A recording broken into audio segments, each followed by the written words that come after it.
Hey fellow gamers, Chatty Sisa here. Welcome to the next live stream, this time for the October month, as I'm only streaming once a month, so I hope you're going to enjoy this one. First of all, two things. Unfortunately, I am a little bit sick, so I feel under the weather, and yeah, I might not keep the stream for so long, so apologies up front. And the other item, as usual, I have to keep that door behind me a tiny bit ajar because there are some pets here, and if I lock them out of the room, it will be just non-stop scratching on the door. So yeah, I rather leave the door ajar, so don't be surprised if you see some cats or dogs walking around there. Apologies for that as well up front. Good. I'm happy that you are here. Please feel free to, open the chat window and start chatting. If you have any questions, I have the chat on the side here open as well. So if you have any questions or if you want to say something, I'm going to react to that. Just give me some time because sometimes it's a little bit delayed. So just FYI. Good, we have two main topics for today. One is regarding the next Mass Effect game. I did decide to talk about it right now a little bit because we do have the N7 day coming up at the start of November, so on the 7th of November, which is not so far away anymore.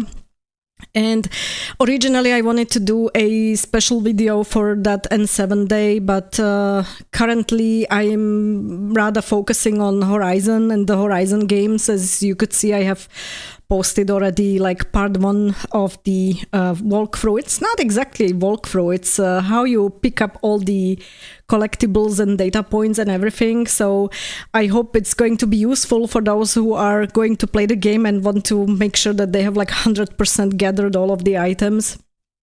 As I said in that vid, it is by location, so it's not by the type of collectible, but it's by location, and normally as you're proceeding through the game, so it should be useful, at least not having to come back to certain areas. So I hope, like I said, it will be useful at least a little bit. And then when I have this finished, I will start playing the Horizon Forbidden West game, which I'm really already looking forward to. But I'm hoping, actually, because I have to replay Horizon Zero Dawn now, I'm hoping that I will refresh my memory before I go into the second game. And at least it gives me a recap of all the details and everything that has happened. I'm not sure if I will be able somehow transfer my decisions into the next game. I don't know, because normally when I'm playing Horizon Zero Dawn, I'm going through all of the quests and get to meet all the NPCs and all the other characters. And I'm not sure if that has any impact on the next Horizon game. So I'm looking forward to that one as well. And yes, one of the cats is already here behind me on the other side. So yeah. So yeah, I want to focus on that one. And that's why I decided I do rather right now a discussion regarding the next Mass Effect game. I would like to say at least a little bit of what I would normally expect from the game. And why I'm saying it's so vaguely is because currently, with the reception of Dragon Age Veilguard, I'm really not sure if BioWare is going to make the next Mass Effect game. I'm really not sure. So I think it's going to be very depending on how the sales numbers are in the end. I mean, there's a ton of people who are criticizing Veilguard. There's a ton of people who are just seeing everything positive and are looking forward to play the game. Then there are a few people who are very let's say neutral, and they haven't said anything so far, and they probably will just buy the game, play it, and see whether they like it or not. And a lot of people are waiting for reviews. So there's a lot of people who are not buying the game up front. They want to see the reviews first, and then they are going to decide if they play it or not. For me, as I said before, I don't want to talk too much about Veilguard, but for me, as I said before, the game has its positives, but it has a lot of negatives. For me, the negatives currently outweigh the positives, so I'm not going to play the game. it might not be a bad game, but it's not a Dragon Age game, at least not for me, whether it's the atmosphere or the gameplay or whatever. It's just not something that I'm really looking forward to. So like I said, it will be depending on the sales numbers, how the game's doing in terms of how BioWare's doing afterwards. And I am not sure if they manage to do the next Mass Effect game. And the two topics that we have, like I said, I will therefore right now go through, let's say, my wish list, or maybe highlight something that I did like on the previous games and what I didn't like on the previous games, and what would be great if they could incorporate in the next Mass Effect game. And then we have another new upcoming game to discuss, which has a lot to do with BioWare, namely the people who are behind it, which is the Exodus game from Archetype Entertainment. So let me go as a second topic with that one.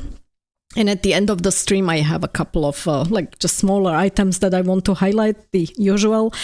So yeah, let me start with Mass Effect. I do have some notes written, so I will just pull up my notes and I'll discuss those notes. Let me just open these ones. And I'm probably not going to share the screen. I will just talk to you as I am. When I'm going to do a vid out of the live stream, as you've noticed, probably I have a tendency to make separate smaller vids then after the stream for the next week. If somebody does miss the stream and doesn't want to review the entire, 1.5 hours and just is interested in a specific topic, I put the respective topic in a separate vid then, which I post on the channel as well, so you can check out that vid only if you are interested in that one. And I will also make the list, which I'm not going through, a little bit better visually, so that you can follow up on what I'm saying. So for me,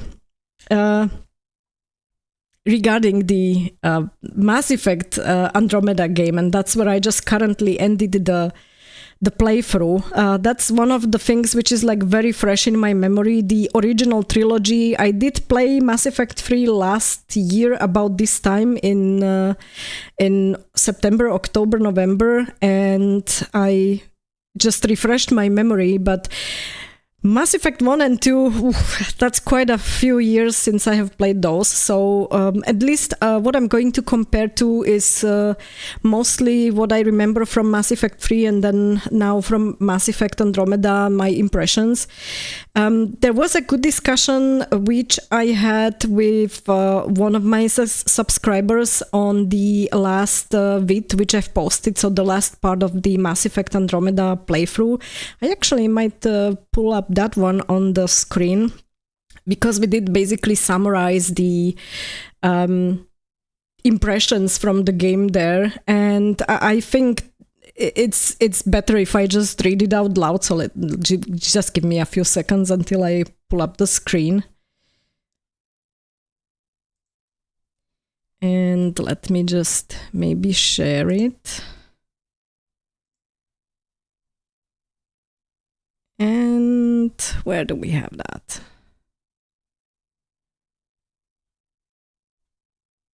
Okay. I have too many scenes in OBS. I have to slim it down, definitely have to slim it down.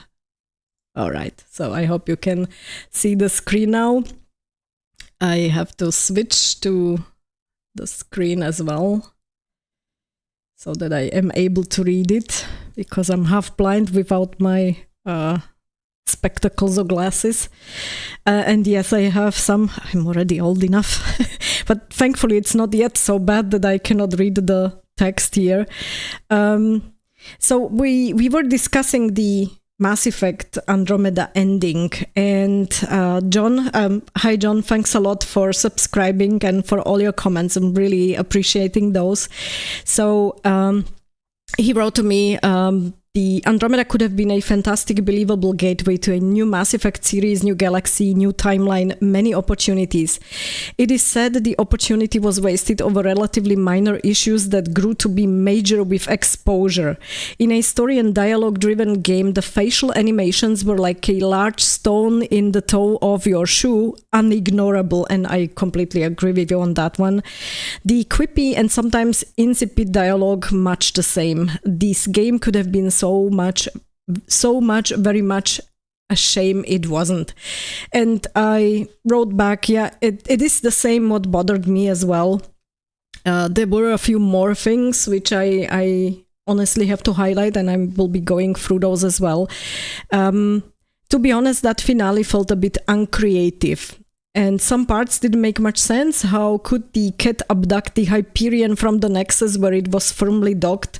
Why not attack the whole Nexus? So that was really like something that just logically didn't make much sense to me, to be honest, in the end. And then the finale was basically, let's throw now at the player all the known types of enemies for a few minutes in a tight space. And that was it. I was looking forward to fight the Archon, and in the end we didn't. Comparing it to the original Mass Effect trilogy, there it made sense to fight the Reapers via proxies. You cannot find something that's like a few kilometers tall, logically. But with the Archon, it could have been an epic battle. In the end, you just watched him die. And I think that was just like, like I said, very uncreative and not something that wasn't really expected from my side. It was just a letdown, I think. So another wasted opportunity, I believe, if you remember also that huge stranded remnant ship on Eladan, that could have been also an interesting way of giving us a few more glimpses into that civilization. Aside from that, I have more issues with the game, but those are relatively minor and really, some are really subjective. It wasn't a bad game. I had fun playing it, but it just had very observable downsides, but that impacted the immersion and the overall impression. And I also replied to Carly. Carly was asking me as well. Hi, Carly. It's great that you have chimed in as well. She was asking me about my overall impressions, and I said I would give it about 7 or 7.5 out of 10. So as I said, I don't think in general it was a bad game. It wasn't. It was still fun to play, but there were these little details, as John mentioned, which in the end were so obvious that it really left you with a bad feeling. So let me switch back now to the screen so that you can see me. So I have prepared, basically based on this, some, let's say, points which I would like to see in the new game if BioWare makes it. And I just split it in a couple of sections. One of them would be the combat. And what I really liked were those jump jets. That was something innovative, something new in Mass Effect Andromeda comparing to the original trilogy, and I really like those. Although I wasn't using them that much in the combat, sometimes yes, sometimes no. I have seen people online when I was checking the gameplay later when I finished. I was checking out other people who were playing the game, and they were using the jump jets way more than I did. I usually use them when I was just walking or jumping through the environment. But in general, it was a good idea, and it was, I think, something new and innovative for the game. So I really like those, and I would love to see those as well in the next game. The downsides for me here in the combat were the inability to control the companions in terms of weapons and abilities. So basically your companions had each of them just one standard weapon that they had from the start of the game. Yes, the weapons were increasing their damage, just like they were increasing their abilities and health and shields and everything, the companions. But still, I would like to give them a different weapon. So this was something that was really good in the original trilogy, and I would really love for BioWare to go back to that one so that we are able to give them, I don't know, a different armor or a different set of clothing and definitely different weapons. because for some of these characters, I don't think that they had really like good weapons, and they could have done much more damage if they had something different. So that was one of the things, and the inability to control them, especially for me. Where I've noticed when it was bothering me, I usually, at least in the original trilogy, I loved to flank my enemies. So basically, I told my companions to stay in a certain spot or order them to certain spots, and then I went around and started to, fight the enemies from a different angle, and it was, from a tactical point of view, much more fun, and it was much better for me to play this way. Basically, when you are not controlling your companions, you lost the ability to flank, because whenever you are moving somewhere, your companions automatically follow you. So you are always in the same spot, and it was noticeable, especially in some of the places where I wasn't really happy about it. So I really wish that it would be possible for like telling them to stay put somewhere and then moving only Rider in Andromeda. So that was one of the things that I noticed. Now, of course, the next downside is something that I have already mentioned also for Veilguard, and that's why I don't really have that much hope for the next Mass Effect game that they would be changing anything. So we have seen in Mass Effect Andromeda the, downskilling, or the ability to only have 3 skills actively in combat. I think that was a downgrade compared to the original trilogy. I really would have liked to have more skills. And for me, it also didn't make any sense then. Why does the game give you a ton of points to allocate into skills if you can really only actively use 3 in the end? So thanks. I had no use for the skill points in the end, and I just didn't even bother to allocate them anymore, because for me, like I said, it didn't make sense. And that was something that was for me like tedious. Yes, you had the option like switching between profiles. You could make like different profiles where you would allocate different skills. Nah, especially in this type of combat as Mass Effect Andromeda had, unusable for me at least. Like, no, I use what I go into the fight with, and like if I go with 3 skills into the fight, I'm going to use those. And if I have like long cooldown times, I'm not even able to use those. So basically, the whole point of the missions just became a simple like shoot them all, and that's it. Like, use your weapon and just from time to time your skills, and wait until the cooldown period is over. So it was something that I wasn't so fond of, and it was actually already criticized by most of the players when Mass Effect Andromeda came out, that people were not really happy with just this downgrading to 3 skills. And unfortunately, what we are seeing now in Dragon Age the Veilguard is that actually the game is again just having 3 skills. So I don't really have any, let's say, positive outlook for the next Mass Effect game, that they would actually really listen to the people and go back to more skills. So that's something that I see quite negatively. What I did see positively and negatively at the same time, so I'm kind of torn on this one. I'm a little bit paranoid here. There was this ability to invest in Mass Effect Andromeda into different skills, which were not like class locked. So you could technically, even if you were not officially a biotic, you can invest in biotic skills, or you could invest in tech skills, even if you were not, I don't know, an engineer. So that was something that I could see positively, at least for me, like for my playstyle, because I usually put a lot of skills into defenses, and whether the defenses are tech or biotic based, I don't care. I would like to have them all. So I was appreciating the fact that you can allocate your skills into all of these, let's say, tech and biotic skills, or you could take one of those soldier skills, or originally, which was the soldier, and you could just go ahead with that one. So that was a good combo for aligning everything to your own play style. On the other hand, we are losing then this individuality of these classes. In the original trilogy, when you chose to be a soldier, you didn't have any biotic abilities, for example, right? So you really had to rely upon what was possible for your class. And if you were an engineer, again, you didn't have biotics. And again, if you were a biotic, you didn't have some other stuff. So I think it was better defined, the classes. And I think it was more like believable what's possible and what's not.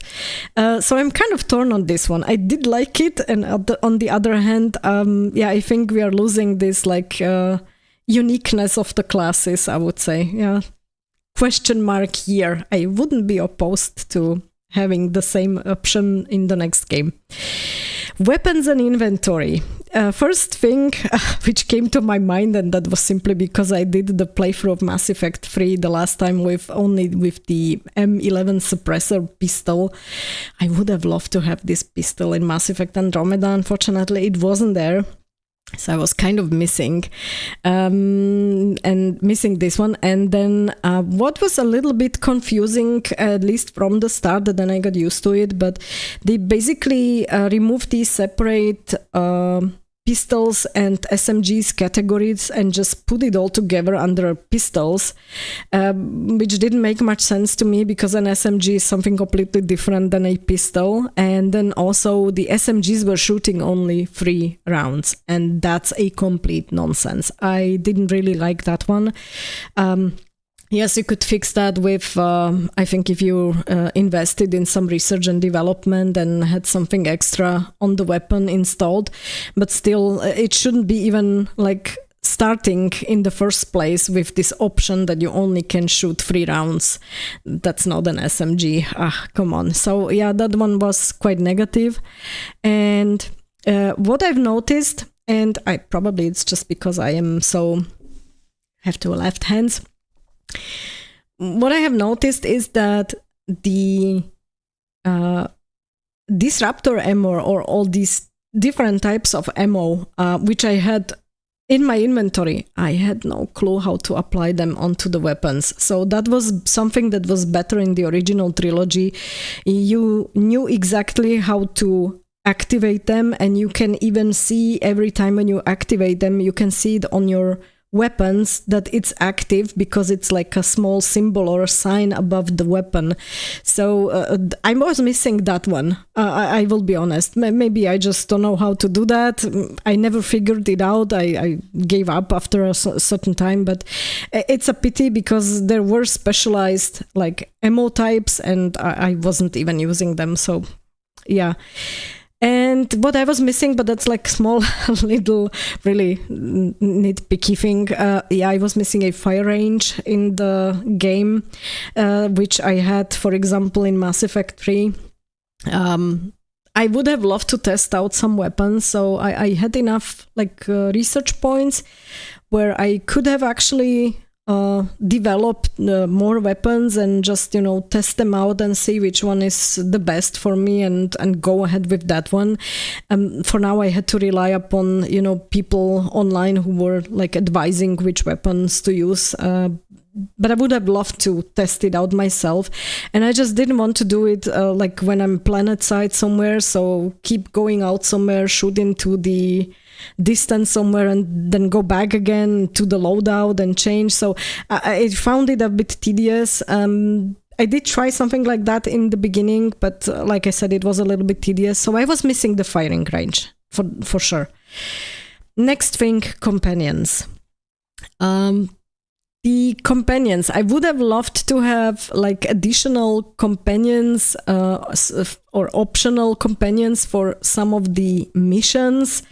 It would have been more fun, not just like the standard companions that you could take. So we only had like 6 companions, but it would have been more fun like to go with some of the other people as well. So yeah, I was missing this option. It was possible, for example, in Mass Effect 3, so you could have taken like Rex in the DLC, in the Citadel DLC, to some of your like fights, and that was really awesome. Also, you had this like fight arena in the DLC, so you could like play with Grunt and with Rex and with all of these characters that were coming from the previous games. So I was lacking something like this here in Mass Effect Andromeda, and I would really be thankful if there would be something like this possible in the next Mass Effect game. What I found quite positive was that aside from loyalty missions, of course it makes sense in loyalty missions to take the companion with you whose loyalty mission it is. But aside from that, what I've noticed in Mass Effect Andromeda, they were not like forced upon you. So there were a ton of missions where you could just basically decide to take whomever you want, and you were not forced to take somebody specific. I remember there were a couple of missions on Havarl, for example, where I just thought, okay, it might make sense to take Jal with me in Mass Effect Andromeda, but I didn't have to. I wasn't forced. So I found that very positive. That one was really positive for me, and I would really like to see something like that as well in the next Mass Effect game. And the downside for me was the lack of customization, which I have already mentioned before. The armor, clothing, keep wearing the same all the time, whether on board of the ship or off board the ship. They were just wearing all the time all the same things, and after a couple of hours it just it gets a little bit boring. Yeah, let me just have a small drink.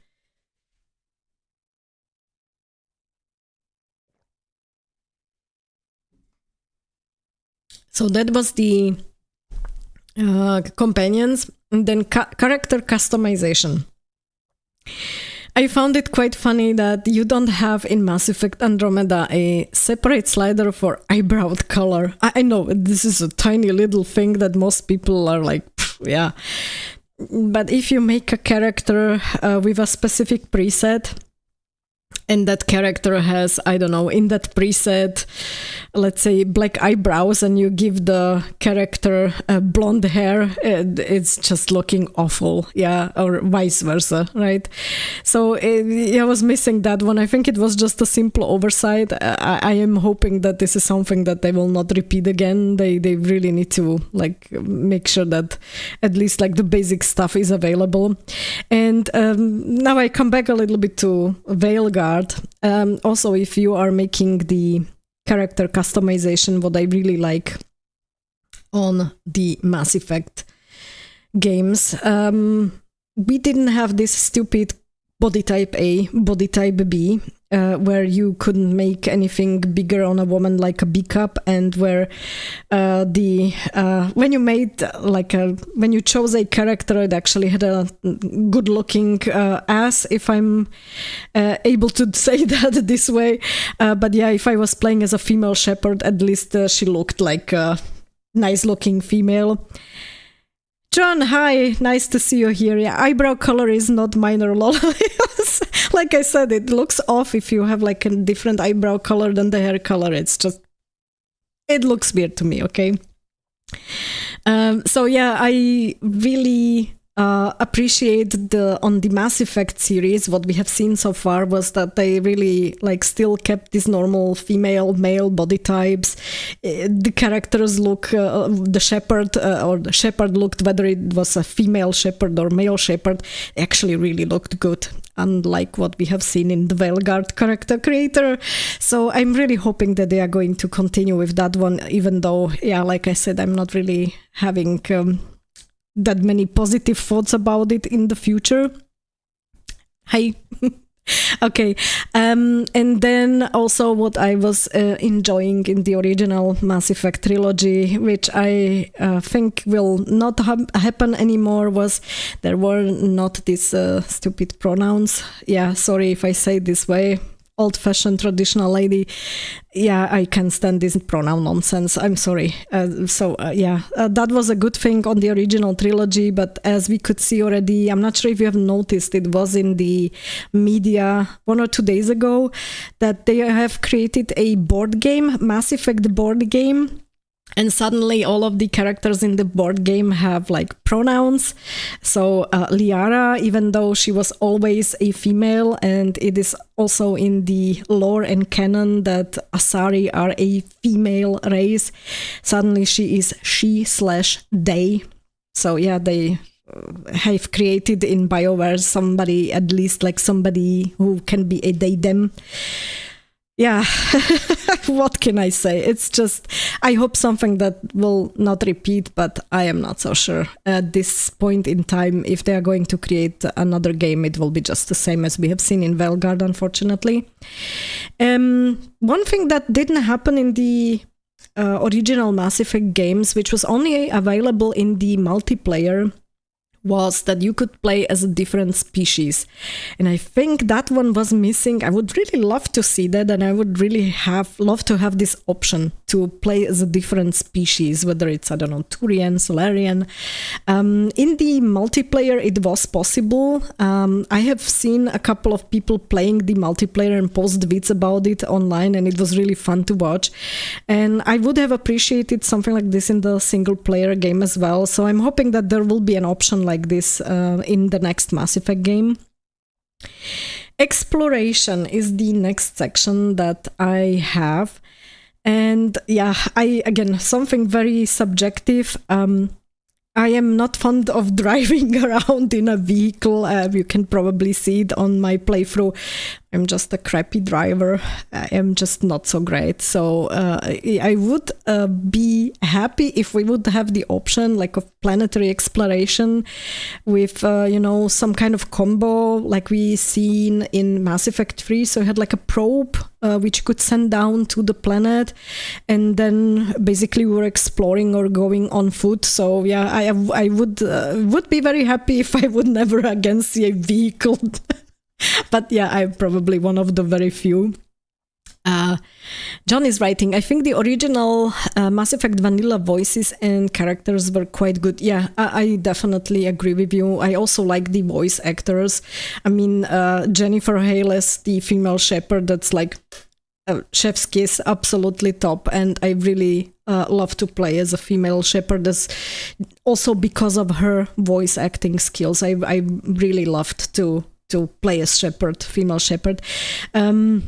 Mark Mir was also not bad, and what I always have to laugh about, I remember that he said it a couple of times in interviews, all of the Vorcha in the entire trilogy are also voiced by Mark Mir, so whenever I hear a Vorcha, I have to laugh because I remember, okay, that's actually the male Shepard. So yeah, it's kind of fun. But yeah, I agree with you, that one was really great, and I would be like really happy if they would go back to the same quality of voice acting and characters in the next Mass Effect game as it was in the original trilogy. Back to the exploration.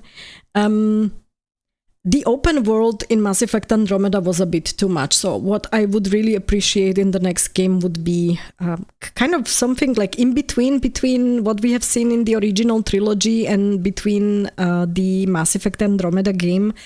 I know that the original trilogy was pretty much like streamlined, so you have only certain paths open when you're in an area, how you can go from point A to point B, and there's not really that much opportunity to, look around and explore. I was missing it a little bit in the original trilogy, and then they went like overboard in the Mass Effect Andromeda game and gave us the exact opposite. So you've got a huge, vast open world, and not just one, but like multiple. Every single planet was open world. And it was like packed full with enemies and quests and missions and everything, and it was just too much. I think it was really too much. Somewhere like a middle ground would be nice if they would find like a middle ground. I would be really happy about it. So not just have a streamlined one path that you can walk, but again, also not make a huge open world. So that was something that I was, let's say, criticizing on both of the games, that they were just too extremes, and I would really love a middle ground. And yeah, the respawning of enemies, and that's when I was like, oh, this is becoming kind of futile. When you were driving through an area, or when you were walking through an area on Mass Effect Andromeda, the enemies were respawning so fast that basically you just clean out an area, walked away for 1 or 2 minutes, turned around, and all the enemies were back.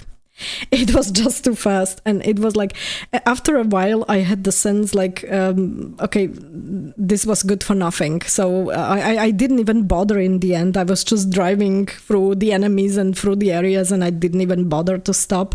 It was just getting too much. So I would appreciate if there would be an open world, or a half open world, that it would not be having enemies that respawn like instantly.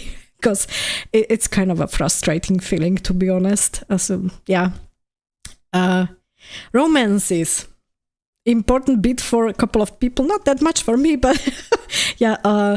What I found very positive was in Mass Effect Andromeda, actually, when they moved away a little bit from what was in the original trilogy, and it was the clear systems of indicating when you are actually engaging in a romantic option, because you had this heart in the dialogue wheel. And I really appreciated that, because in the original trilogy, and I remember especially in Mass Effect 1, yes, I was just trying to be nice to everyone. And I was talking nicely to everybody, and suddenly I hear like Caden and Liara screaming at each other because they thought like Shepard loves them both, and they thought that I have to decide now like whom I'm going to romance, and I didn't really want to romance any one of them. I was just trying to be nice. So being nice equaled immediately in like starting a romance, and yeah, it wasn't so great because you had no clue that actually something like this is going to happen. So I did appreciate the Mass Effect Andromeda indicator, the specific wheel, dialogue wheel option. So that one was very positive. I hope that they will implement this as well going forward.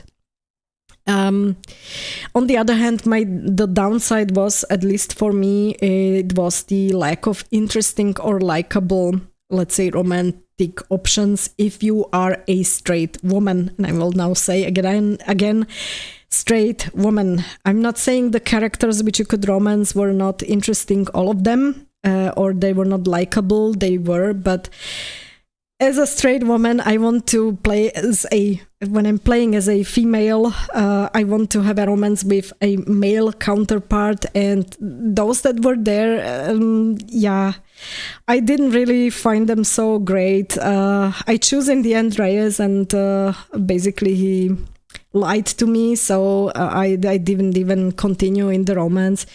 I don't know, it was just not so great, considering when I compare it with the original trilogy, you had really interesting characters there, and the romances were also like more, I would say, mature. Or the characters were more mature. I'm not sure if that would be the right way to say it, but yeah. So that's regarding the romances from my side. Respawns in a game where you are dynamically changing the world was bad. Yeah. I agree with you on that one. Hey Kane, hi. Nice to see you here. Okay, so I'm glad that you are here on in the chat, so please ask and go ahead and comment if you can. It's always nice to hear a different opinion as well. Let me go back to the list that I have. It's quite long, actually. I'm talking a lot. Okay, so races and aliens. I would really appreciate if we would see some new aliens races, and I was kind of disappointed in Mass Effect Andromeda that we can only see 2 new ones. So it was the cat, which were like the main enemy, and then we had, the, oh good lord, what's the name of Giles people? I don't remember now. Yeah. main aliens, new ones, and I just forgot it. Okay, but you are aware of what I mean. It made sense in like logically if I was then thinking about it. Okay, it is just a cluster. It's not an entire galaxy. Okay, maybe in that specific cluster there's like only one species, and then we heard, okay, basically the people who created the remnant technology, they have created basically all the worlds there and the species, so naturally it made then more sense. But in general, from a like a trilogy or a perspective, we have seen a lot of more of the species in the original trilogy. I would have loved to see more species as well in the next game, at least introduce some new ones. I'm sure that people will be enjoying seeing back again the same ones like the Krogan and the Salarian and the Turian and the Asari, but give us some new ones, okay? And regarding the new ones, regarding the cat, I would really appreciate if I would see an enemy that doesn't look like a cute plushie, because that's what the cat looked like to me, honestly. An enemy that's like the main antagonist in a game shouldn't look like, you just want to pet it. So I would really appreciate if you would have like a sense of danger from your enemy and or from your opponent, and not this kind of cute look like E.T., like I called the Archon. And a little bit of a downside for me was the Asari, definitely. The Asari all had the same face. I have noticed it after a while, and when I started to play, and I just wasn't sure if it's just like my subjective view or not. And then as I went through the game, I have noticed that it's actually true. Every single Asari you see has the same face, and for me at least, it was very immersion breaking. If you look at the original trilogy, the Asari had individually minor differences, but they had different face. And I do understand if you see, like, let's say, copy-pasted the same face on, for example, I don't know, the Krogan or the Turian, because of what they look like, right? So there's not really a big distinction between them. Okay, kind of makes sense, but the Asari have basically like a human face. So I would have expected to see like little changes in their faces. They could have made at least, I don't know, 4 or 5 NPC Asari and just, use those, but they just copy pasted one face, and that's something that I really didn't like. I'm not sure if it was because the game was rushed in the development, or if they didn't want to waste time on that. I don't know. I'm looking forward to new Mass Effect more than Dragon Age. I think it's a different director. I hope so. I would hope that there is a different director. I also thought all Asari looked the same in Andromeda, save PB. Exactly. So PB was, but because she was the companion, I think because she was such an important figure, they gave her a different face. And as you could see, I have modded her, so she has a different face as well in my playthrough, because it's a modded face. But in general, she was the only one who had like a different face. And like I said, it was immersion breaking for me when I have seen the same face. Even Lexi. At least Lexi, they could have made a different face for Lexi, and even Lexi had the same face. It was kind of disappointing, to be honest. They do look similar even in Andromeda. Yeah, in Andromeda is basically the same. In the original trilogy, you could actually like remember some of them. When you have seen the face, you knew exactly who it is, because they did not have the same face. I think they had like more presets which they were using, and then they have used partially some different face paints. So they were very distinct, the Asari there. And I would love to see them going back to that one. Dialogues and choices. I was missing Paragon Renegade options. I will be honest. I was missing those. I just wanted to play like the badass, and you don't really have that option. You have like basically either a yes or a no reply, and just in 4 different ways. but it's still the same reply. So it's not really... I was missing that. I was missing the Paragon Renegade options really a lot. I would have loved for them to return. I hated PB's eyes, the black paint over the eyes. I'm a console peon, so stuck with no mods, lol. Yeah, that was the nice thing on the PC version, that it was possible to install the mods. Although I have to say, it's the Frostbite engine, and I was really struggling with the modding of the game at first. So it took me quite some time to actually make it work. That's why I even made this vid with the how to mod Andromeda with the guide, because Frostbite engine is generally a pain in the ass to mod, and then also it's clashing with the EA app, which is like terrible because it's like their own engine and it's clashing with the app, so it was a nightmare to mod. But at least you have this option. I know that when you're playing on the console it's not possible, so yeah, that's one of the reasons why I'm PC playing or a PC gamer. I could never have romanced PB. She seemed age 16 to me. Mentally, like with the... that's what I said from previously regarding these options, the romance options. That was the same for me as well. Like, for example, with Liam or with Gil, I felt like I'm talking to a teenager. It was just not something that I would be interested in from a romantic point of view. So yeah, I think it was the same for like men when talking about the female companions. Yes, very annoying. They made her a Harley Quinn type, in my opinion. Yeah, Frostbite is a mod killer, yes. and the EA app, yeah, like I said. Let's go back to the dialogue choices a little bit. Yeah, what was a little bit... It was noticeable as well. I mentioned it in my playthrough. You started to, or you wanted to initiate the dialogue with somebody. You had this, E, and I just clicked on it and I couldn't. So you had to stand in a specific angle next to the person you wanted to talk to, and only then you could actually activate the dialogue.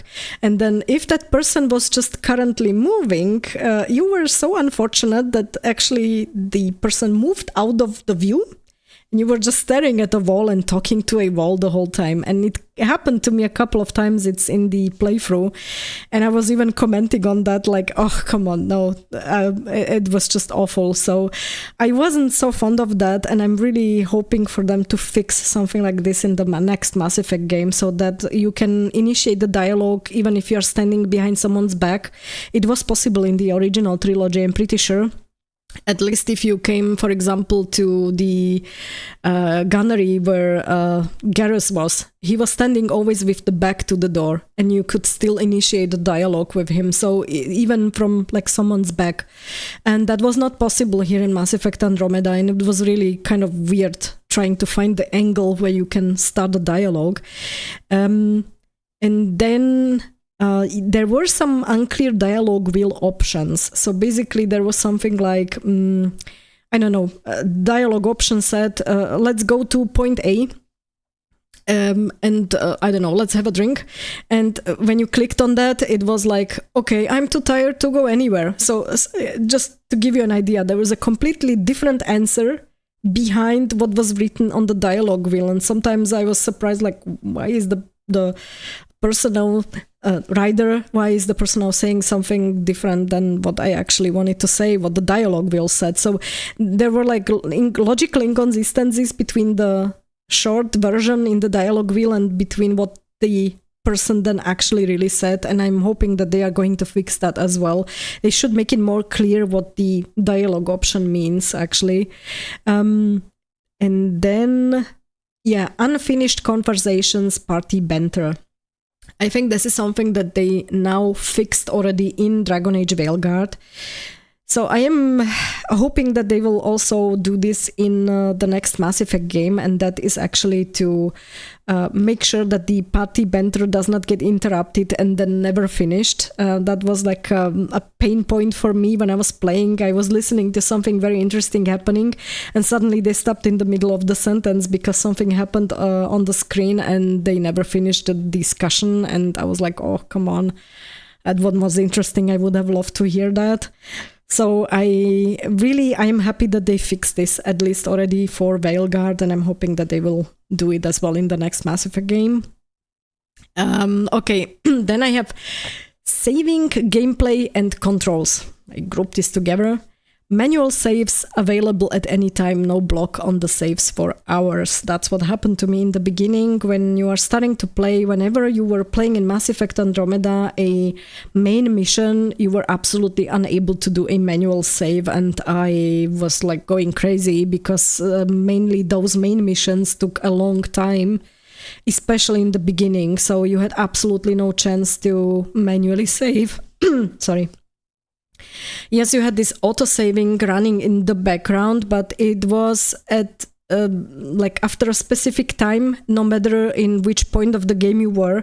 And I would have rather appreciated to have a manual save option to save in a specific point before I move ahead.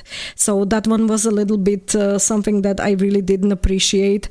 Although I have to say, like, the auto-saving was working fine. So I cannot say anything bad about that one. Yes, the dialogue wheel roulette is annoying. Yes, the options are unclear often, so that's like a pain point. And then let me just quickly check. Minimap. I think the minimap, what I was missing a little bit was the original minimap, which we have seen, was giving you at least an idea about the distance as well, like of the objects or enemies or whatever. Now the way how the minimap was done was basically just on top of the screen, you know, and you could see, okay, I have, I don't know, 2 enemies towards the north. But you had no clue if they are like 5 meters away from you or 50 meters away from you. So it was not really helpful, to be honest, that minimap. I mean, it was and it wasn't. I would have appreciated to have a better idea about the distance. Multiplayer impacting single player, and that is something that I was not appreciating in the original trilogy, at least in the third game, that they have made a lot of the items better if you're playing the multiplayer, and also the general outcome of the game was that you had to gather specific number of war assets, and if you were playing multiplayer, you generally gathered more than you could ever do in the single player game. And I found this really awful because not everybody wants to play multiplayer. People are buying single player games for a specific reason. So I would be hoping that there will be no impact like this in the future as well. I mean, if you want to include some kind of multiplayer, do that by all means. Some people really like that, but it shouldn't have an impact on the single player game experience, and it shouldn't like punish you when you're playing only the single player game. Agree on the same options. Yeah, I would have really loved to have these more often, and the manual ones. What I found a little bit funny was 2 things, and it doesn't matter if it's Mass Effect Andromeda or the original trilogy or in general. I think it's a problem in all the BioWare games. It's if you are running, you are not actually running. So it's just giving you the feeling that you are running by how the environment is changing, and you know, this blur effect, so it makes you feel like you are running, but actually the main character isn't. It's not really that much faster as if you would be just normally walking. And then, I always had fun when you were like in an area after a battle, you killed like, I don't know, 50 enemies, and in 2 seconds the ground was completely clean and there was nothing. Like no dead bodies, no anything. Yeah, at least leave them there for a couple of seconds or for a minute or two. It just looks weird. You kill a lot of people and the ground is completely clean and they are all just gone. Poof! Vanished into thin air. So yeah, that was something that I found quite funny. Multiplayer changes have wrecked a lot of MMOs I have played. Yeah.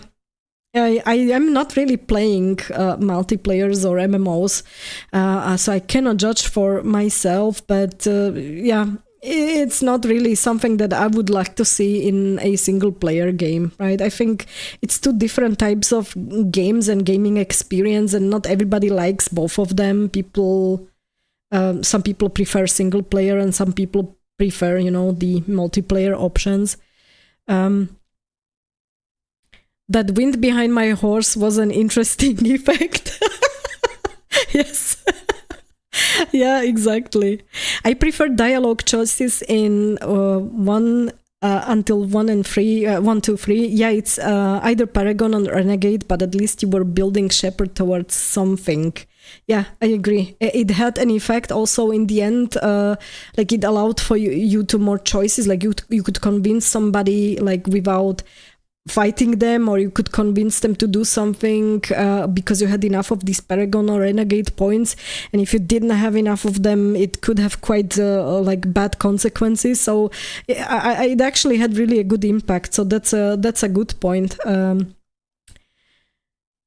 In Andromeda, the dialogue felt useless, didn't matter. Yeah, I think it was like pretty much, like I said, they give you like 4 answer options, but all 4 of the options were basically the same, just in different words. And there wasn't really like, it didn't feel like you have a different choice. So you could make a choice either for A or for B, and then from there the story would go in a different way, or maybe that choice would have had an impact somewhere later on. Basically, you missed that opportunity because you only could reply one and the same thing, like I said, in 4 different manners, and the outcome was always the same. So I agree with you on that one. It was pretty much useless as it was. No time to even screenshot the carnage, exactly. So yeah, it's if you compare it to some other RPGs, at least you have like for quite some time the feeling, oh yeah, I've cleaned out the battlefield. This is my handiwork. Sounds crappy, but it is why I'm playing the RPGs too, right? So I want to see, let's say, the results of my work. If the dead bodies disappear like after 2 seconds, it's like they were never there. So yeah, it encouraged multiple playthroughs. Yeah, if you had these options where you had different outcomes, that's true. So I did multiple playthroughs on the original trilogy, and basically I've played every time a little bit differently. Not that the ending of Mass Effect 3 would have had any bigger changes aside from blue, green, and red. Let's be honest, that ending was awful. But in general, throughout the games, yes, the choices mattered, and I really like that. And that's something that I think was missing in Mass Effect Andromeda. Dragon Age 2 dialogue, essentially. Yeah, exactly. Because in Dragon Age 2, you had the same, like, you only could reply either like the nice way. So basically you could say yes, and you could say it the nice way, you could say it in a sarcastic way, or you could say it in a pissed way, but you still said one and the same thing. You said either yes or no. So yeah, it's Dragon Age 2 dialogue, yeah. Even though I have to say I did like Dragon Age, but the second, but for other reasons, not necessarily for the dialogue options, yeah. So I agree with you on that one. Let me quickly jump back to my notes. the revive system. Oh yeah, some people have mentioned this also when I was reading the critiques about Mass Effect Andromeda in the original trilogy, and that is actually one positive thing which was in the multiplayer incorporated, where you could basically like revive your companions and your companions could revive you, and that is something that is also in some other RPGs, and I would have appreciated to have this actually in Mass Effect. Of course in Mass Effect Andromeda it was not possible already from the start because you couldn't even control your companions, so how could they revive you? You would have to like lie there and wait until some of them automatically comes to you and does that. If you can control them, you can actually like switch to that particular companion and tell him go and revive that main character. I think this would be a nice feature to have in the next game. So basically it should be like critical mission failure and game over only when you like have nobody else to revive you. What else is the Medigel for, right? So I think that's something that I would appreciate to have there. And then use current weapons in cutscenes. Yes, that's something that I was noticing throughout the entire trilogy as well as in Mass Effect Andromeda. Many times in the cutscenes you had like predefined weapons and not really the ones that you were using, which I found a little bit of a pity because again it takes you out of the game. It's a little bit immersion breaking. Nothing major, but it would have been nice to see the actual weapon. And I see that you have written some notes. I replayed 1 and 2 and I replayed 1 and 2 a lot. That's from John. Finished one time that ending. Not sure if I'm getting you now. Okay, let me know what you meant with that one. Kane, I didn't use social media when Mass Effect 3 came out, so I'm one of the few that didn't mind the different color endings, just was confused when they crashed on the planet with the Normandy, but legendary. I actually had a mod installed. I mentioned it in the playthrough when I was playing the trilogy, Mass Effect 3 especially. I had a mod installed which is called the Happy Ending mod, and I am never again going to play the original trilogy without it because I'm tired of seeing that blue, green or red ending. That's just an awful end for me after investing so many hours into the whole trilogy. That was not so great. So I rather have this happy ending mod where my shepherd is enjoying the apartment on the Citadel, and that's the end of the story for me. Yeah, Legendary Edition made it better. Yeah, it's still the same.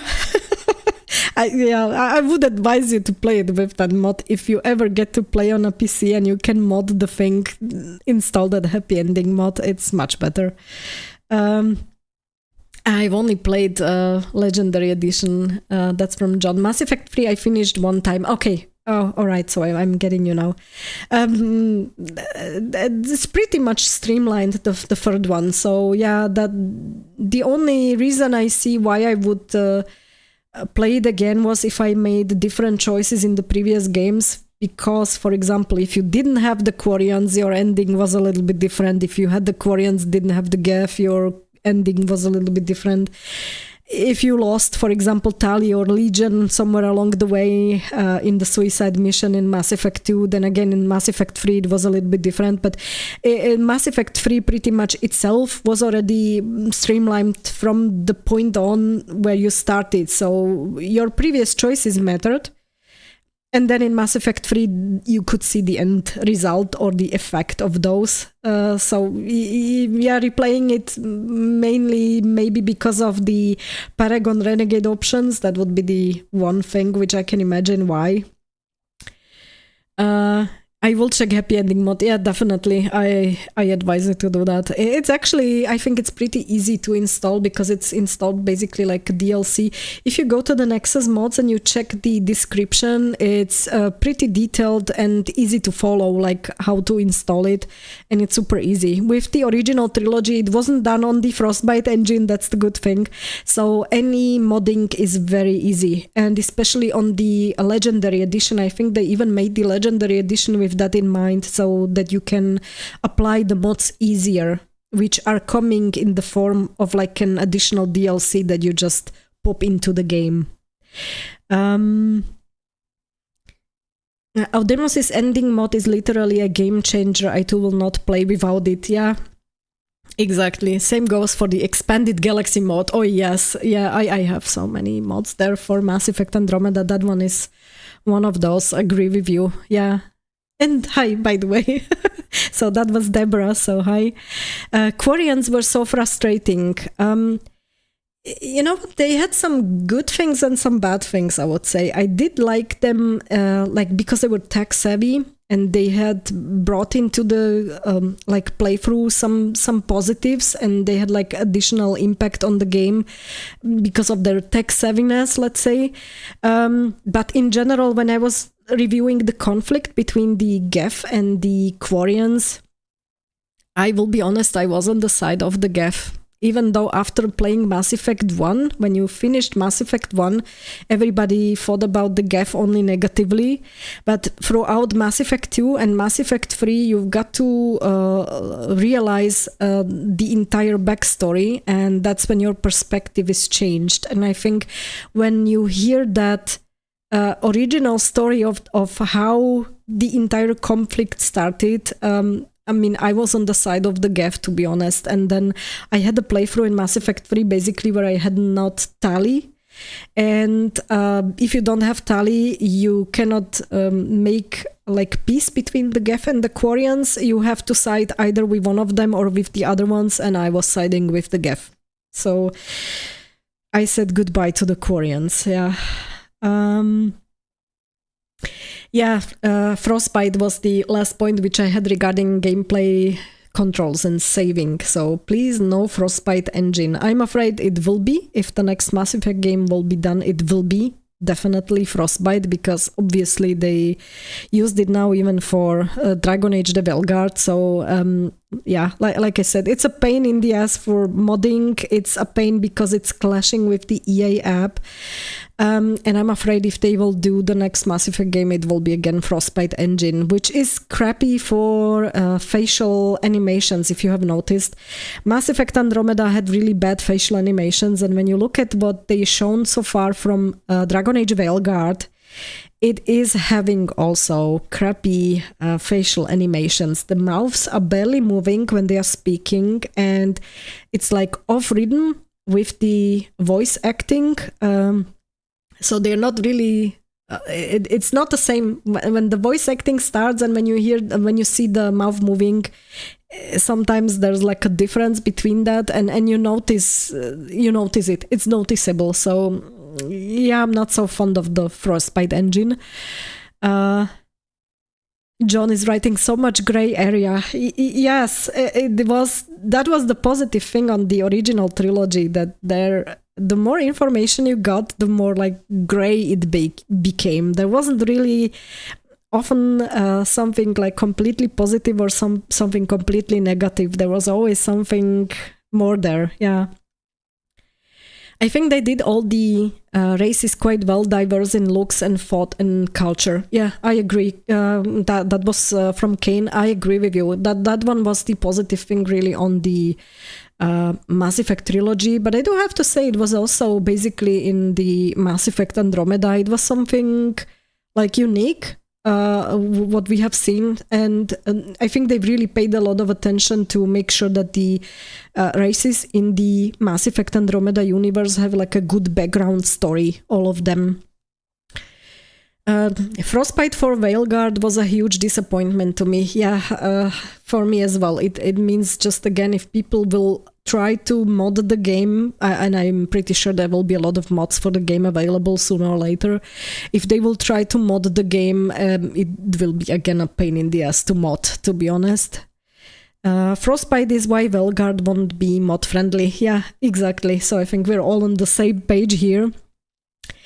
I have a note about story. Let me just quickly, I apologize. I have to clean my nose a little bit because, yeah, it's not really so great.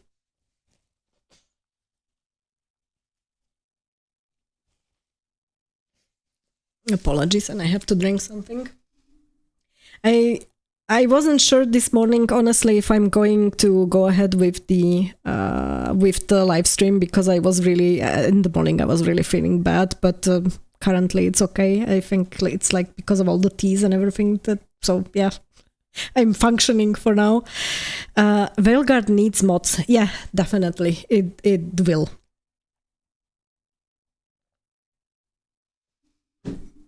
Although I think for a lot of people, not even the mods will be saving the game. You will still have these oversized heads. Story. Yeah, that one is like my subjective view, I will be honest. And that's simply because I'm kind of a righteous person or really like by the book kind of person. What I really didn't like on Mass Effect Andromeda and what was also not available or what was not in the original trilogy this way was this cooperation with junkies and drug dealers. And, you know, there were like rewards when you were stealing in the game. For example, if you remember, there was a model ship in Spender's quarters and that was not available in any other way, only if you basically stole it from Spender's quarters. So bad behavior was rewarded. I really am not fond of that, to be honest. With the junkies and drug dealers, what I mean, there was this, on Kadara, I think there was this one quest where you were asked to get a formula, only to realize that the formula is basically used also to create like a drug and sell drugs. And you didn't have an option. You did gather the formula because it helped it helped us, it helped I think Lexi, and it helped the doctors on the Nexus. But you then had the formula, and when you met the next time with the original like quest giver, there was no option to tell him, I will not give you the formula. It was automatically given to that guy, like, hey, here's the formula. And I was like, oh, come on. I do not want that. I would not want to give him that formula. He's just going to continue to create more drugs and sell them. I have a problem with that. Okay, it's something individual, but I really do not want that. And to see in a game that you have this kind of like rewarding for bad behavior, yeah, I'm not fond to seeing that. Like, there should be an option always to say no if you don't want to do that. So I am hoping that this is not going to repeat in the next Mass Effect game. John says, an anti-purple mod. Yes. Yes, we need mods for Veilguard to tone down the purple color. Yeah, I agree with you. Kane says, if you can mod out the propaganda and the horrible Kunari, I might just say F it and buy a dang PC, lol.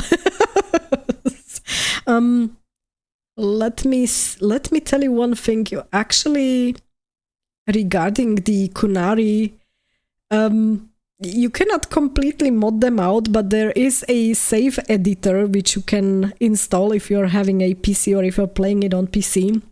And you can basically make some adjustments in the game that you don't see that much of them, to be honest. So yeah, it's all related to Tali and to her presence and what kind of decisions you did especially in Mass Effect 2, I think.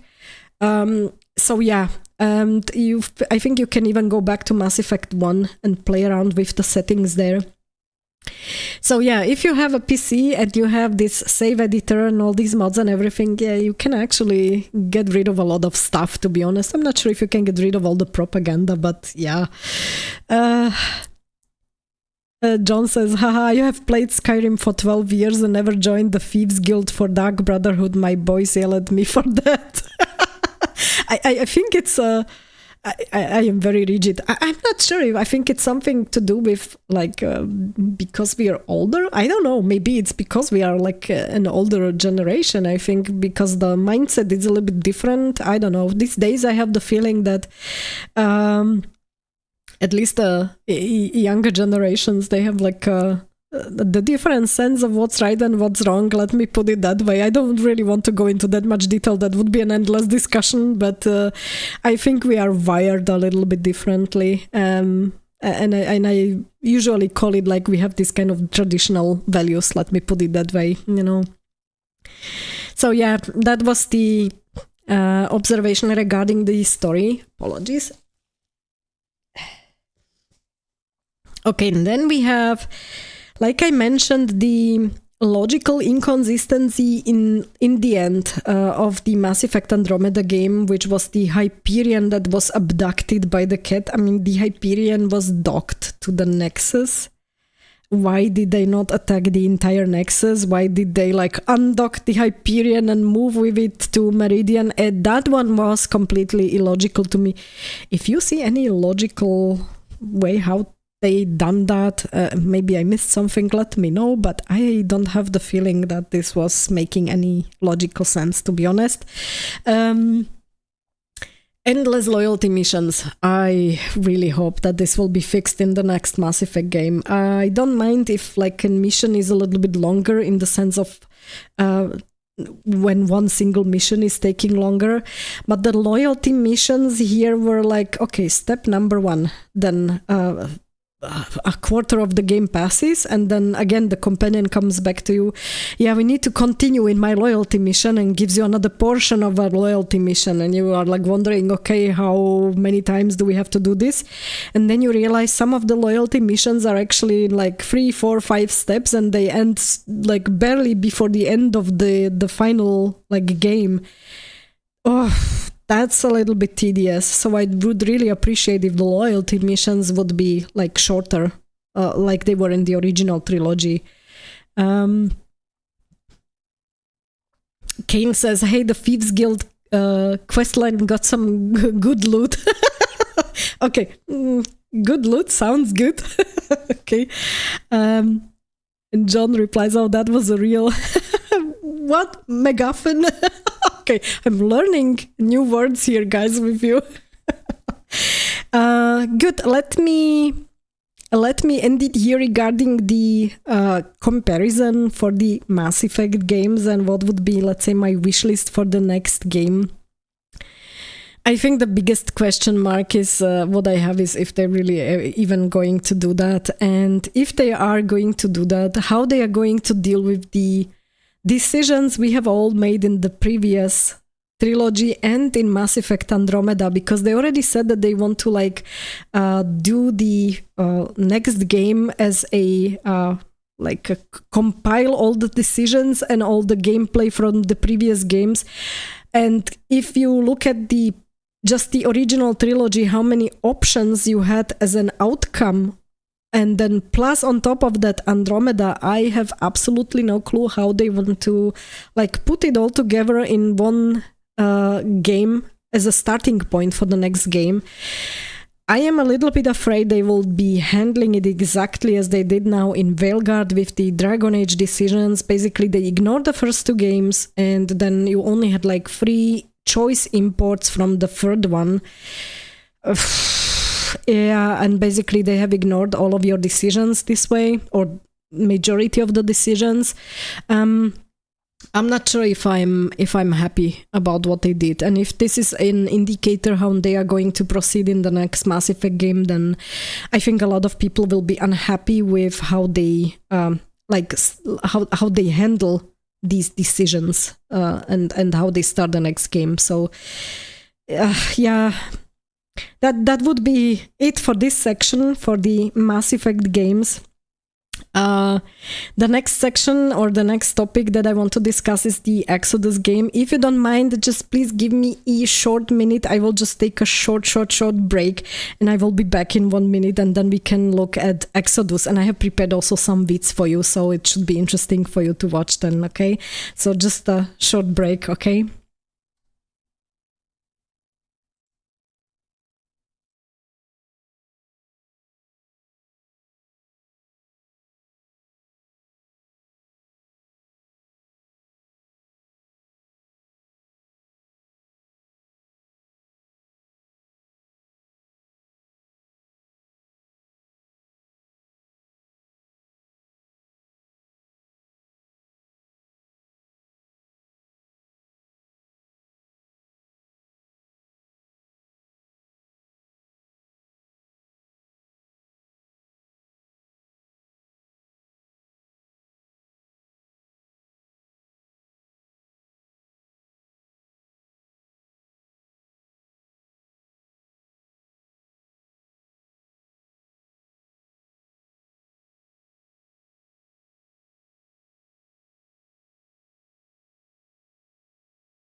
Okay, I'm back. Thank you very much for your patience. I really had to clean my nose and it doesn't sound so great when I do it, so apologies for that. And I also had to drink something and my throat is a little bit painful.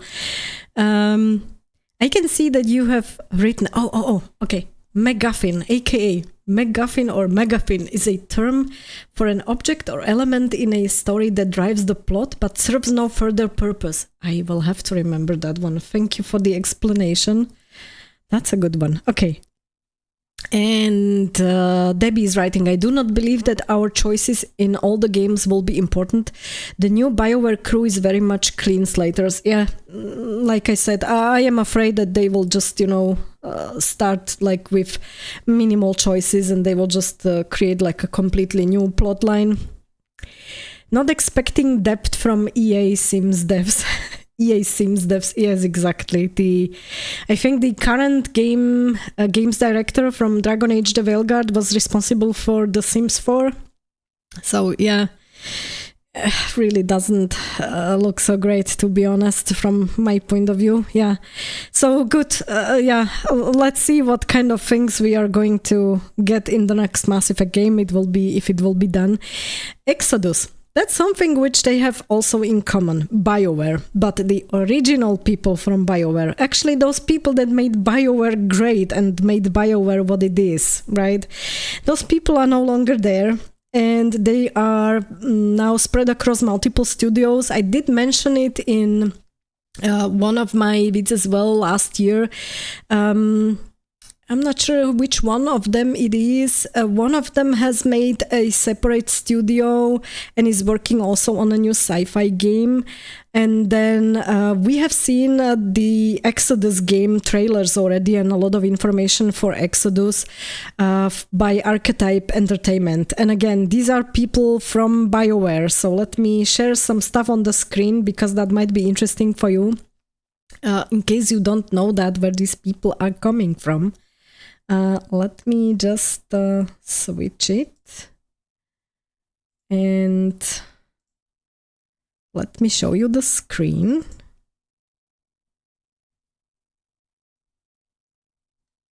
Again, too many scenes in OBS. I have to switch that. Nope, that was the wrong one. This one is the correct one. Okay.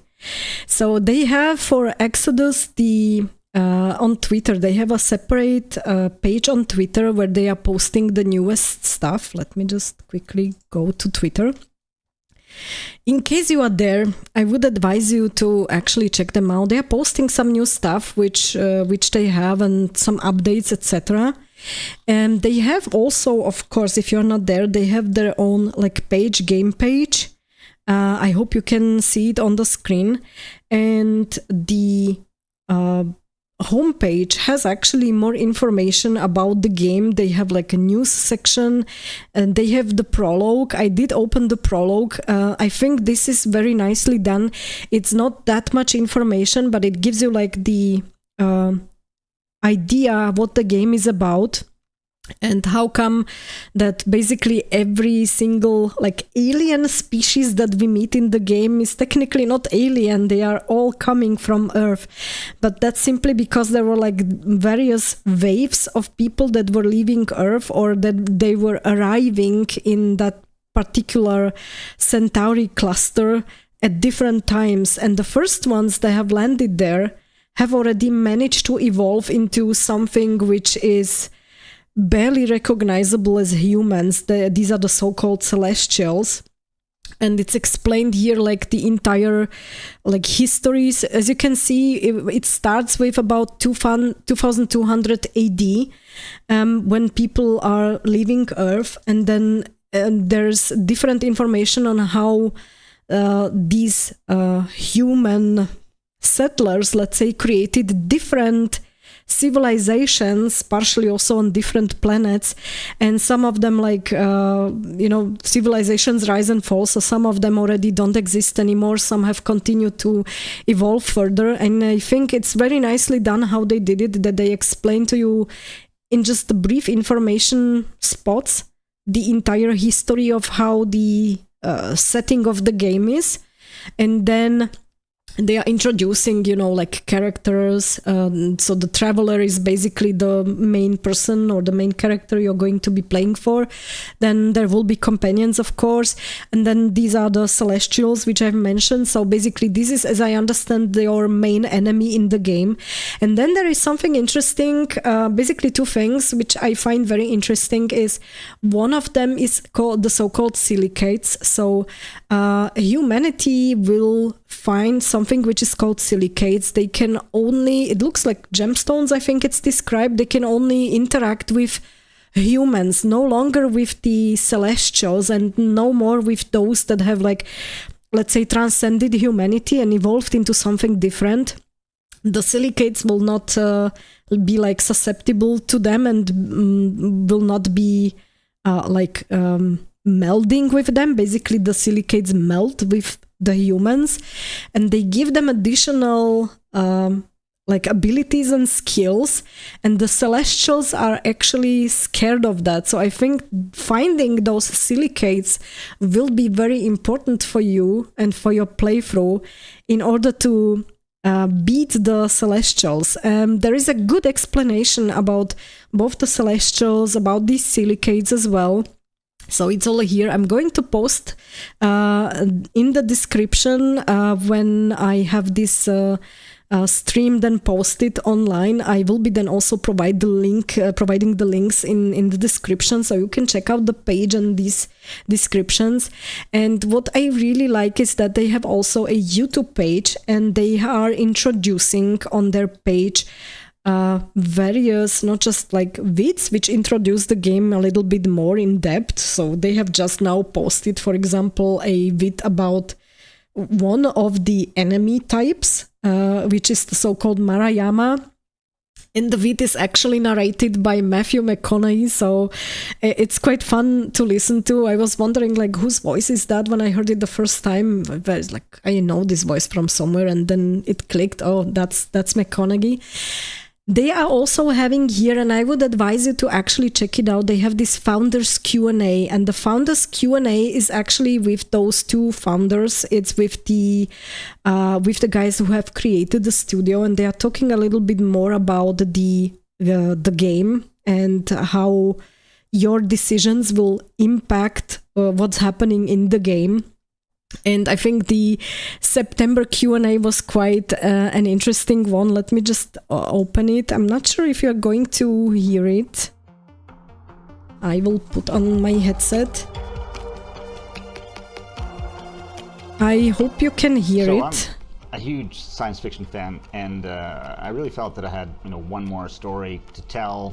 It came from actually a long let me know if you ago, cannot hear it, please. Back in 7th grade, I think. I was reading about Einstein and, theory of relativity and time dilation, and it just blew my mind. I had a teacher who assigned us a short story. We had to write a short story. Before he assigned it, he said that he'd never given out a 100% mark. And of course, I'm very competitive, so I was like, I'm going to get the first 100%. But I spent the entire month, because we had a month, writing and rewriting and writing and rewriting. And I wrote a story about time dilation. Fast forward to today, and that's the kind of story I want to tell. Oh, also, I did indeed get that 100%. So I can attest to the reality of all of that. Like, the fact that James has been that big a nerd for this entire time is amazing, and why we're doing this amazing game together, but also the competitive element of it too. So yeah, totally true story. Totally true story. And this one This is one of the exciting interesting. parts of what we're building in Exodus. The choices you make are going to impact story progression in a bunch of different ways. Your choices are going to have consequences for your loved ones back home. You're going to see that impact on those choices in cool ways we unfortunately can't reveal quite yet, but they're also going to affect a bunch of other things. Progression options for your character as you advance in the game, your home world and your civilization overall, and that's going to be pretty enormous. We're super excited about that. There's a really cool element that I think we really internally are most excited about, which involves some crazy outcomes with your companions. I wish we could share more today, but we've got to save the details for later. Okay, I will stop it here just very briefly. I think it gives you this founders Q&As give you a good idea on how in depth the story will be, how much time they have really dedicated to write a good story and think about all the choices that you can do and how those choices will impact the outcome. So I think that one is something which is really great. And from a visual perspective, if you watch some of the vids, it's absolutely fantastic. It looks so realistic. I'm really looking forward to this game. It looks really awesome. In case you're wondering who these two guys are, so basically the Archetype Entertainment was founded by these two guys, and they are still in contact with Drew Karpyshyn, and I'm pretty sure you are aware of that name because he was also one of the main writers in the original Mass Effect trilogy, and he was, I think, one of the reasons why the story was so well perceived and why the game was such a huge success, because such a good writer like him was involved. And we have seen James Olin and we have seen Chad Robertson, and in case you're wondering who these guys are, James Olin was creative director in BioWare for 22 years, so that's the kind of people we're talking about. And then Drew Karpyshyn, of course, I mentioned, he was the writer for BioWare and regarding the Mass Effect games. And then basically the last guy, Chad Robertson, he was in BioWare the head of live service, and he left the studio after 14 years. So these are all veterans of the former BioWare, and I think that guarantees for me like really high quality of that game that's coming up. And I really appreciate like what they did here. They if I switch back to that original main page, they have so many vids here, so much information for you.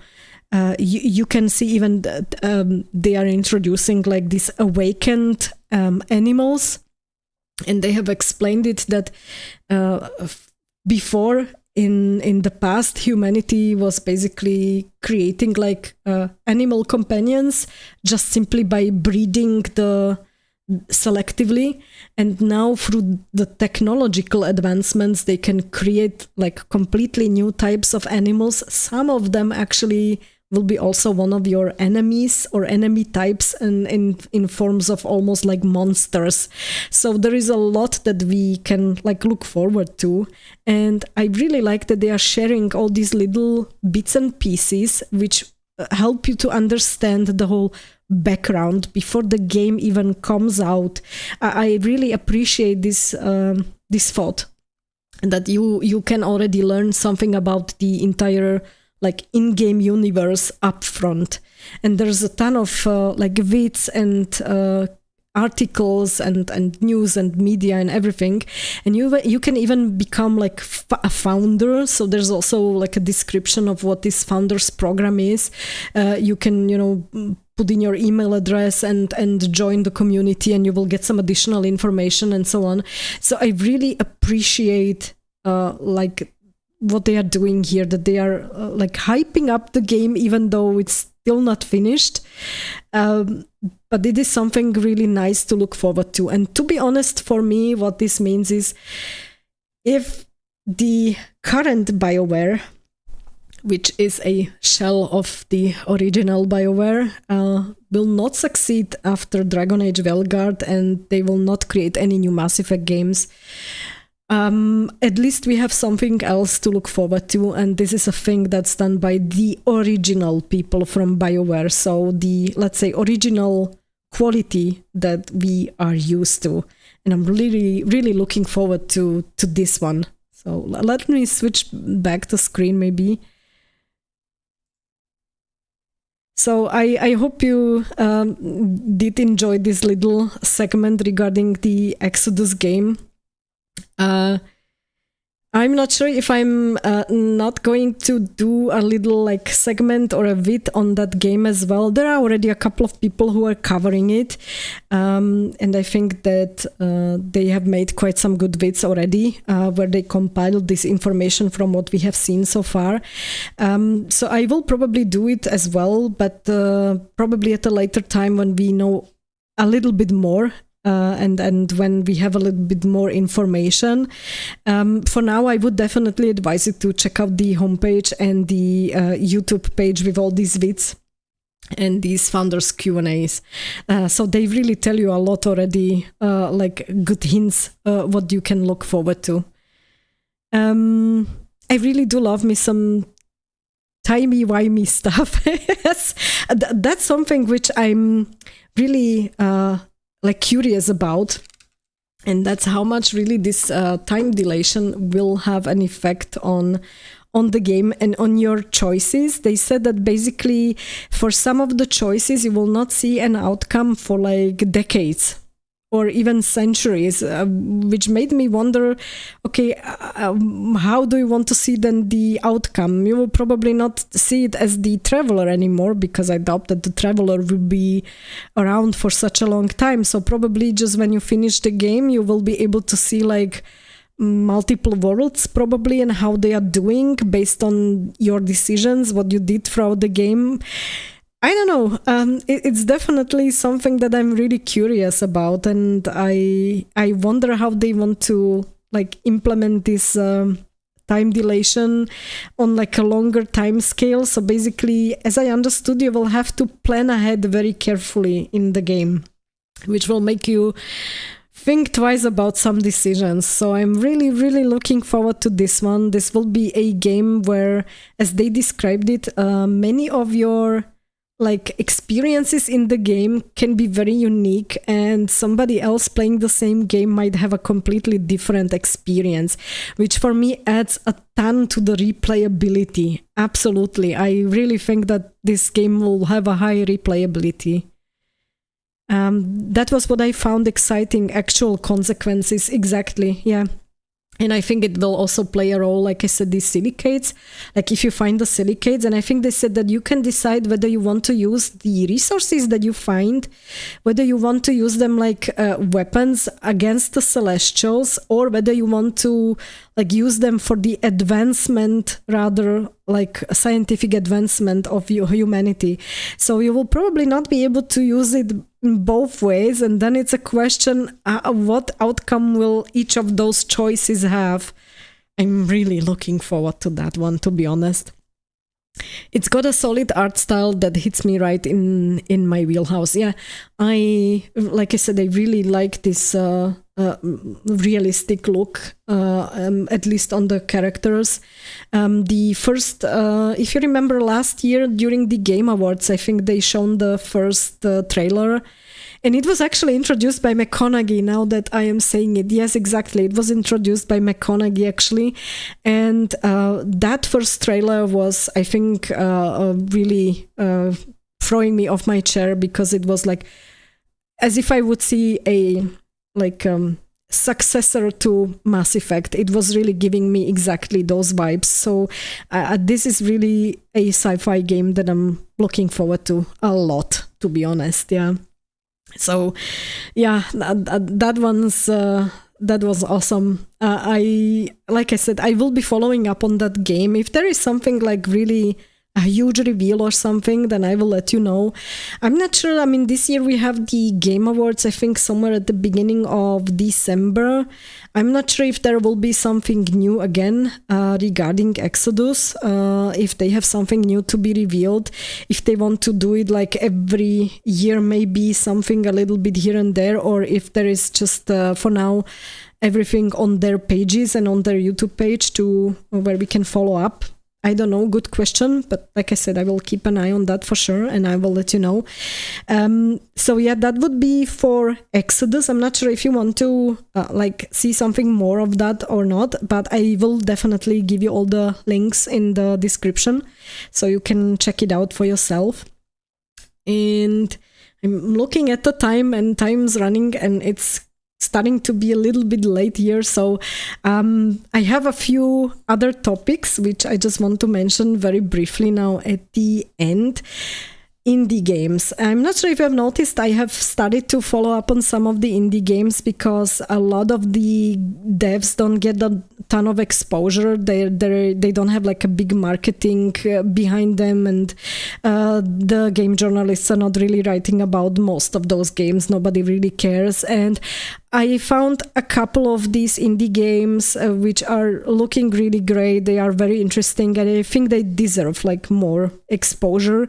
So I have another one which I just wanted to show you very briefly, and I would advise you also to check it out. I will post a link in the description.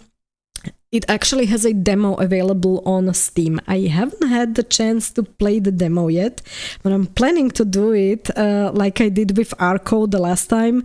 And actually Arco was quite fun. Unfortunately, I didn't have any music there, but then I realized it was a technical problem in the settings that I have here. But it was fun to play, and I'm really looking forward to this one as well. Have you checked out any of the Clair Obscur Expedition 43 stuff online right now? No, I actually haven't. I will have to check it out. Thanks for pointing it out. I will have a look at that. Okay, it doesn't really tell me anything. So I'm not sure if I've heard about it. I have to check it out. BG3 basically started as an indie. Yeah, it did. It did. Yeah, I know. So let me quickly show you. It's called Scarlet Deer Inn. Just in case you haven't heard it yet, let me switch back to my desktop, and let me just quickly show you. And it is, where do I have it? This one. I found the lady on Twitter. It's funny because she's from the Czech Republic, so basically my neighbor next door here, because I'm sitting in Slovakia, so they are just basically next door. And what blew me away was the fact that she created a game that has like embroidered characters. Like they are physically embroidered, guys. It's awesome. When I was watching some of the stuff which she was posting, I'm really looking forward to playing the demo, and also the music is quite nice.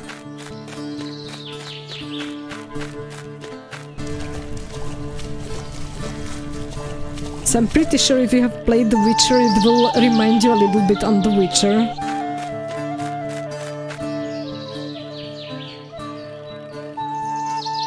And the characters you see are all embroidered. And she has even a vid where she's showing like how she made the characters. It's looking great.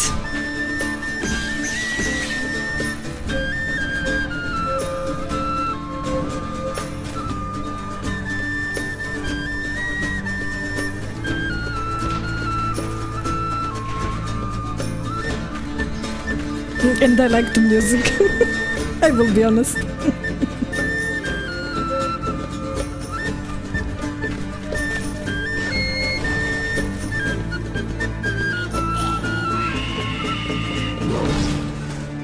Yeah, here's the characters, how she embroidered it. It's crazy.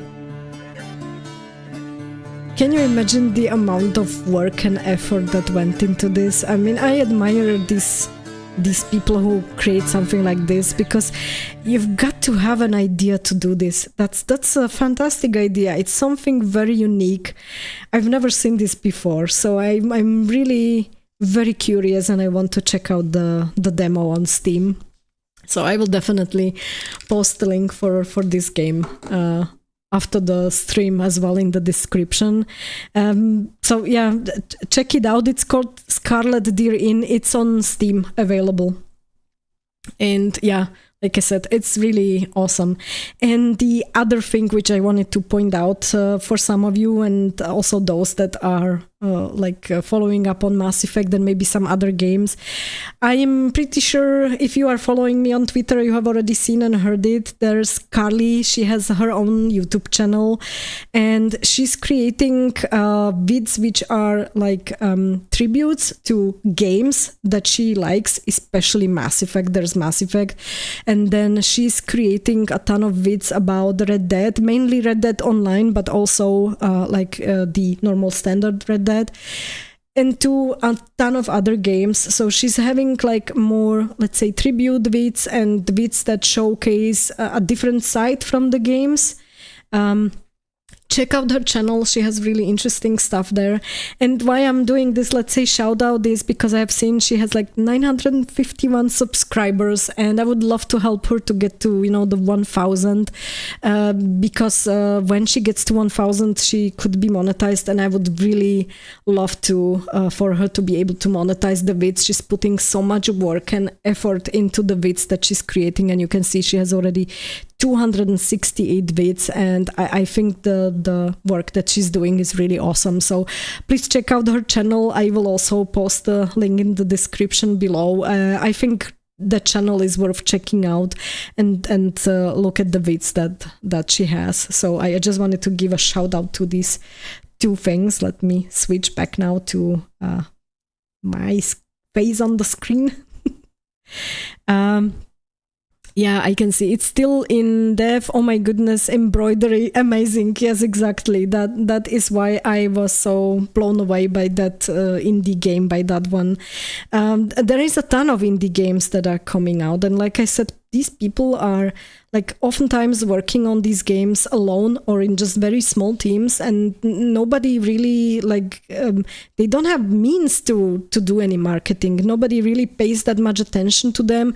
They are posting in certain groups. For example, on Twitter, there's like indie game devs group, and I did join it because I wanted to see these games which are in development. That's how I actually got the idea for Arco, which I was already presenting. There is another one which is really nice, which I already introduced a little bit in my previous stream, which is the Pompeii the Legacy game that actually is done by a guy who's doing it completely alone, on his own. I think this lady is also doing it all on her own. So it's amazing if you look at it from this perspective. These are people who are doing it in their free time, and they are creating something awesome that's not even getting promoted or marketed. So I will definitely continue to see also, or have a look at the indie games as well, and I will try to post a little bit more about these upcoming indie games, and especially if we have some that have already a demo, for example on Steam, where you can like test it out and play it. I think it's word of mouth currently that's really doing most of the work in promoting these games, so I just want to support them and help them out. So yeah, that would be it from my side. I have one last little bit, which is like a self-promo. It's on the other side here. This way. Okay. There's this little green thing. Okay. There's this little green thing which is saying Rumble. I just wanted to mention I have created also a Rumble channel, and I'm also posting there. Currently, just let's say I'm bringing my current vid catalog over to Rumble as well. I just want to use the option that it's another like a vid platform for posting gaming vids. There are other platforms as well, like Kick and Twitch, etc. But those are like more for streaming, and Rumble is actually also for posting just like pre-recorded vids. So I'm just trying to, let's say, branch out, not be just on one platform, but like be on multiple places, because I know that there are some people who don't like actually YouTube and they prefer to be on Rumble, and then vice versa, there are people who prefer to be on YouTube and not on Rumble. So I just want to reach out like to more audience. So in case you are there as well, you can watch the vids there as well. I just wanted to mention that one. And yeah, that would be it basically for today that I had prepared. I hope you had fun watching the stream. Rumble seems to be growing. It is currently, I think there's more and more people going to Rumble, and what is a good thing from a creator's perspective, I will be honest, is the fact that you can monetize your vids immediately. Currently it's let's say laughable what the monetization is bringing in, because unless you have like a big following and many people are not watching your vids, yes, you can monetize immediately from day one, but you are getting like cents. Okay, so currently I think I have like for 9 or 10 days the channel, and I have made like 1 cent. So it's kind of currently it's kind of a joke, but I think it's depending really on how many like followers you have on Rumble, and the more followers you have and the more people are watching your vids, then of course it's the same as on YouTube. So you are basically watching a vid with some ads, and basically the creator is being paid on the ads that you are watching the ads, right? Only YouTube has restrictions, and quite bad ones, I would say, especially for like starting creators, and especially if you are like investing a ton of hours into your work and you cannot monetize. It can be somehow like frustrating for some of the people who are there for years, for example, right? So there are people who are for, I don't know, 3, 4, 5 years, and they are still not monetized because simply they do not gather either the following or the watch hours. And I find it a pity, and not just in a manner like, give me money, I want to be paid. That's not the point. I think a lot of people who are, especially when they are small and start to stream or start to create videos like I do, you have just some like basic equipment, basic mic and basic camera, and you would like to buy the better stuff to be able, maybe to do some better content, or pay an editor because you are crappy at editing like I am, for example.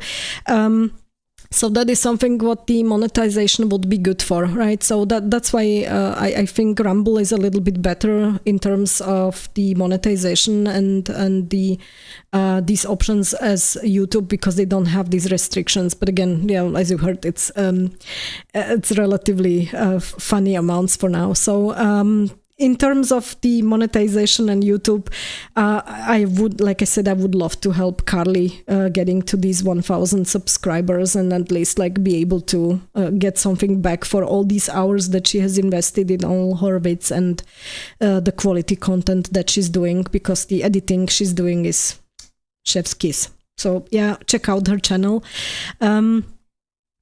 The funds I save from canceling Prime and Netflix now goes to Patreon and creators I value. Yeah, that's a good idea, because currently let's say the streaming services, what they are offering, I'm not sure if it's worth the money, and there are so many creators, whether it's on YouTube or Rumble or even somewhere else like Twitch, Kick, on X. You can even, I think, stream on an X these days. So there's so many people, so many creators who do some good stuff, and they're not really getting anything for all the work.